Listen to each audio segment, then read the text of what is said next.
This is Rachel New, Dating and Relationships Coach. In this video, I'd like to talk to you about getting over a relationship.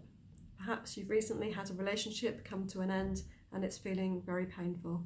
You might be feeling very vulnerable and fragile at the moment and wondering how long it's going to take you to move on and not knowing what to do with all of those emotions. Or perhaps you had a relationship that came to an end a while ago and you feel like you haven't really moved on, you've got a bit stuck, you're not really moving on from that person and you don't really know when you'll be ready to date again. So in both cases, my first tip would be you've got to be very kind and gentle towards yourself. You need to really experience that in bodily ways. So you might need to give yourself a cuddle, maybe have a cuddly toy that you could cuddle. Maybe you need to get under a blanket, have a hot chocolate, listen to some really soothing music, talk to yourself and say, I'm really sorry that you're going through this. I know it's really painful, I'm here for you, and I love you and accept you just as you are. So be really compassionate towards yourself, because that's an emotional need that perhaps you might have been being met during the relationship, but now you've had that taken away, and so you need to feel that love. And we can provide that love for ourselves. We don't have to have another person to do it for us. Our bodies will respond in the same way. So we need to self-soothe, we need to be very loving and very patient and tender with ourselves. Don't say to yourself, I should be over this by now, I need to pull myself together. Those kind of should statements are not helpful. So be sensitive, be kind, be tender. So my second tip is that you will need to process the information. You need to process what's happened, the shock, the thoughts that go through your mind. Could I have done anything differently? I can't believe this has happened. I didn't see it coming. Or perhaps I just feel really sad that this relationship has come to an end and now I need to rethink my future. So it's good to process all of those thoughts and all of the different explanations that might be going through your mind about why it came to an end, what was good about it ending, what was not so good. Regardless of who ended the relationship, if you're the one that ended it, you can still have a lot of those thoughts. Have I made the right decision? I feel sad that I've hurt the other person. I'm a bit scared about my future. Whatever your thoughts and whatever the situation was in which your relationship came to an end, you need to process that information if you're going to move on. And that means talking to somebody or talking to several people, friends, but also perhaps a coach or a counsellor. It also means writing it down. That's a very powerful way to get it out of your system.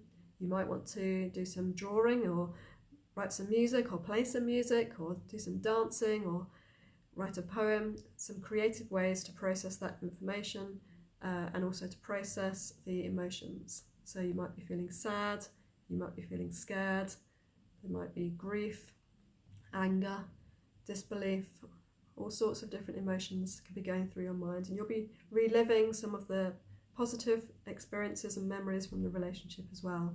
There's a lot of overwhelming emotions there, and you need to take time to process them. And again, those emotions, you need to feel them in your body, notice where they are. Do you get a tightness in the throat? Do you feel it in your stomach? Often people feel it in their hearts when they're suffering the pain of a breakup. So try to sit with those bodily sensations, describe them, write them down, and try to stay calm about them. It doesn't matter that you're having them, it's okay to have them. You don't have to fight them or repress them. Allow yourself to feel them and have a good cry if you want to. So processing the emotions and try to do it in some creative, positive ways if you can. Just like when somebody dies, we often find good ways to celebrate their life. It's the same when a relationship comes to an end. So can you write down a list of all the good things about the relationship to celebrate what was good about it? These things are never clear cut. There's always good things and bad things when a relationship comes to an end. So my third tip would be to do some small amounts of interacting with other people. So you might not feel like being sociable straight away. You might feel you want to be alone and not have to allow all your emotions to spill out onto other people, and that's okay. And you might feel very antisocial, but it will help your body and your mind to get back to normal if you can do a little bit of engaging with other people. So part of our brain called the social engagement system will kick in when we're with other people, and that will help to calm our body down, to recover and to regulate our nervous system so that we don't feel too sad, too agitated, too stressed, too scared, or whatever it is you're feeling. So to regulate your nervous system, we do benefit from interacting with other people. And I'm sure you've noticed it, when you have a day where you're feeling terrible and then you go to work and somehow you just get back to normal, don't you? You put on that public self, you start engaging with other people, and soon you can feel a little bit more normal again. So don't go for whole evenings out. Maybe you just say to friends, I'd love to chat on the phone for half an hour, or you can pop rounds, but can you just stay for half an hour, or I'm just going to come out for a coffee and then go home again, so that you're giving your body a little bit of what it needs, but not for too long if you can't tolerate that. And gradually over time you'll find that you can tolerate it for longer periods of time. I'm sure that you've probably heard the advice that for every year that you've been in a relationship, it takes 1 month to process. So if you've been in a relationship for 20 years, then 20 months is normally how long it could take before you're ready to date again. It may be quicker for you if you've been thinking about breaking up for a long time, for example, but that's just a kind of an average suggestion of how long it should take. So if you've been in a relationship for 1 year, probably 1 month won't be long enough. It might be a little bit longer, but that's just a kind of average rule of thumb that might help. So be kind to yourself, take time to process, and do some small amounts of socialising to get yourself back to normal. And I hope that soon you'll be feeling like you can enjoy being single again. You can think about the benefits of being on your own and the freedom that you have. Maybe there are parts of you that weren't being expressed in the relationship. You might want to go back to some old hobbies or interests that you didn't have time to pursue in the relationship.